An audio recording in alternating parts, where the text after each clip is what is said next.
Okay, David Paul back again.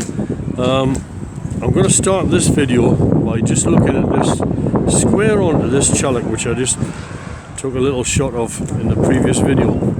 The reason why I'm looking at the bows of this thing is it's just gorgeous, you know.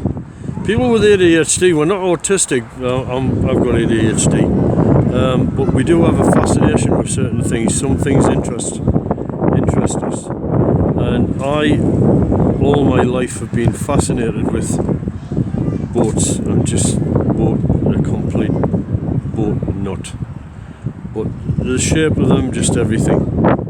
And that there is, to my eye, is just, I'm just looking at the Mona Lisa. It's just so gorgeous, that shape, that rounded shape.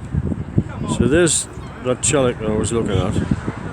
So now I want to take that and think about that shape as I move to the next boat, which is another arc type shape. Now this, I believe this is, there's so many different boat types, so I hope nobody like posts and says, oh, he didn't sort all about boats, this fella.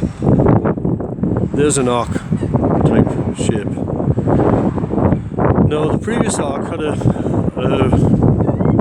reverse curvature at the top of the sheer, the curve where the top of the boat meets the air, I guess, the shape of the boat at the top of the edge there, the sheer. So that had a reverse curvature, and this one just doesn't have a reverse curvature at all. So it's curving upwards and it's coming to that characteristic point, that arc shape, but there's no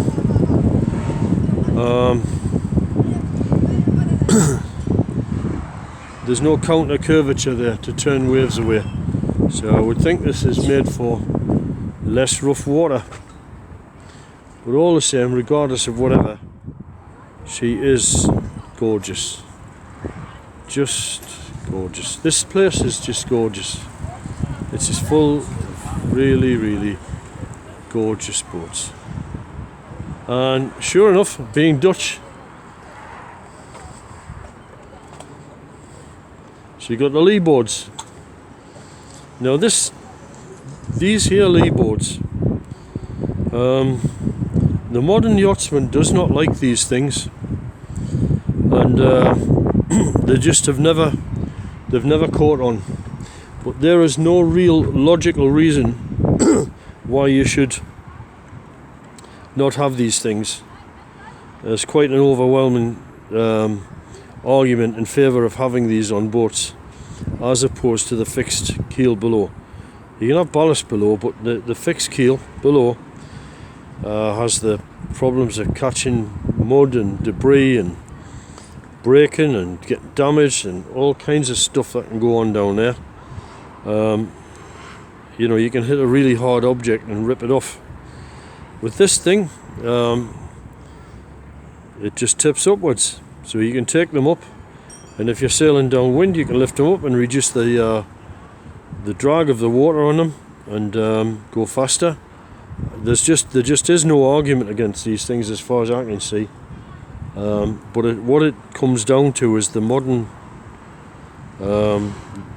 sort of attitude of not being able to just tolerate the aesthetics of these things. They just don't like the look of them. So what I would say to those yachtsmen is, well, it's an acquired taste, you know, it's an acquired taste, and give it a try, you know, think about it. And to the yacht designers, think about it, you know, because there are so many advantages to this. This is similar to a lift and keel, which is popular in the United States. However, the trouble with the lift and keel, it can get jammed, sand can get in it, stones, all sorts. The pocket that it sits in can leak. There's just no, you know, it's just in no way comparable to this. This is vastly superior. So there you go. All you designers out there, give that some thought.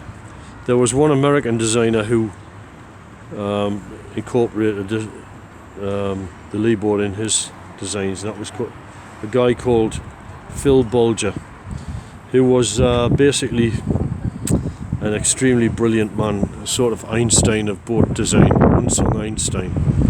So anyway, that's my opinion. Over and out.